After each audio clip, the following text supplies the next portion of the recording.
Hello, hello, hello. I'm Austin Saylor, and I like animating lettering.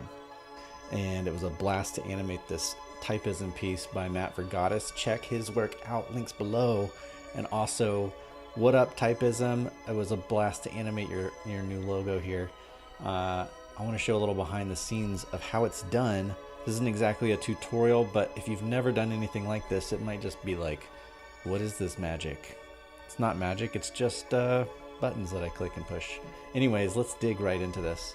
So first, let's take a look at this logo. So you know when you deliver a logo to a client in vector form, it's going to be like condensed, reduced down to shapes.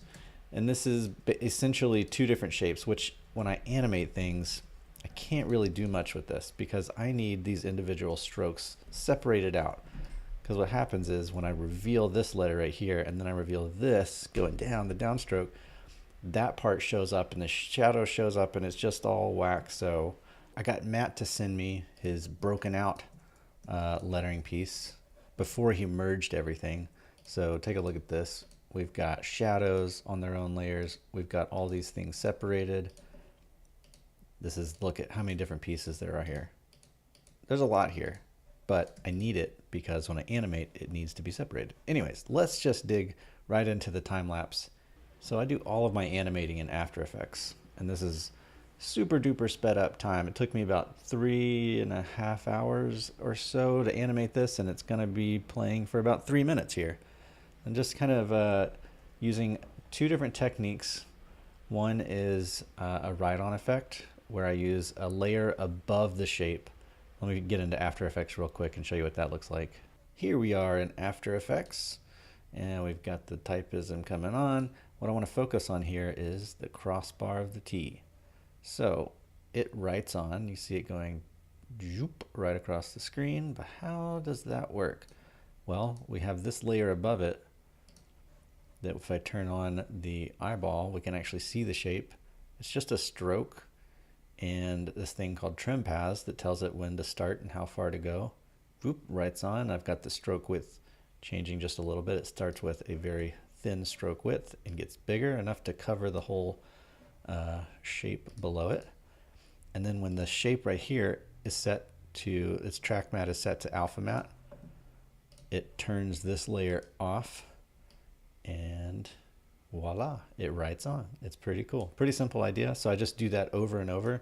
And one more technique that I use is called the bouncy write on. So I'm taking this to another level where I'm using this thing called the puppet pen tool, which is up here. And when I click it and I click places in here, I can then squish this and move it around like it's a puppet. So I'm going to delete those. And I just use those to give it a little bit of extra bounce. See when this is right here, I've got this puppet pin coming down and then it bounces up. Really subtle stuff, but it just makes it feel like it's alive, which is what I like doing. All right, let's get back to the time lapse. So here we are zooming through this thing like it's easy peasy. It's tedious. It's kind of tedious, but you know what? When I watch somebody vector their lettering, I am kind of blown away by the tedious nature of getting these things just right, getting those curves just right. And it feels very similar to me. Some people that are lettering artists, like probably yourself, you're watching this thinking, man, I don't know if I have the patience to deal with all those layers and those keyframes and all this stuff. Oh, that's so crazy. And I look at people doing lettering work and I'm like, man, that is some tedious work getting those curves like just right. There is a right feeling. There's no one right answer, but there is a point that you can get to where you're like, okay, this is right. This is good. This works. And it's the same way with animation.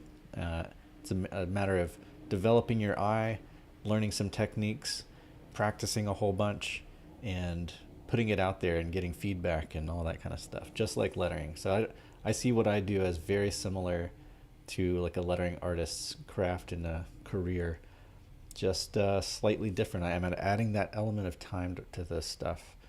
Yeah, so here you see I've got these like cyan layers and pink layers. I like to color code my layers, that way it's easy to follow.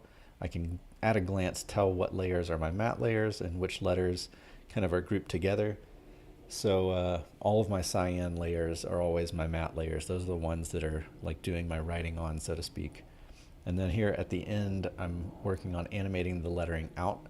Sometimes it's easy to quit when you've animated on a write-on effect, but it's always powerful to just kind of go the extra mile and animate it out without just reversing it. Reversing something is a quick way to do it if you're in a pinch and you're in a bind, but I really like to take that extra step and animate it out. So here we are. We've got Typism animated. It feels alive. It's exciting. I love watching this stuff come alive in my own work, and you know, the same way that you guys get into that vectoring process and finessing your work so that it's just right. That's what I love doing. So hope you enjoyed watching this process. And if you're interested in learning how to animate your own lettering, you can check out my website, austinsaylor.com. I've got a blog that has a lot of resources on animating things.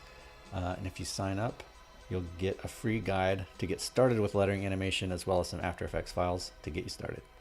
Go make something move, and hit me up on Twitter or Instagram. If you do, I'd love to see what you make. I'm It's Austin Saylor pretty much everywhere on social media. All right, later.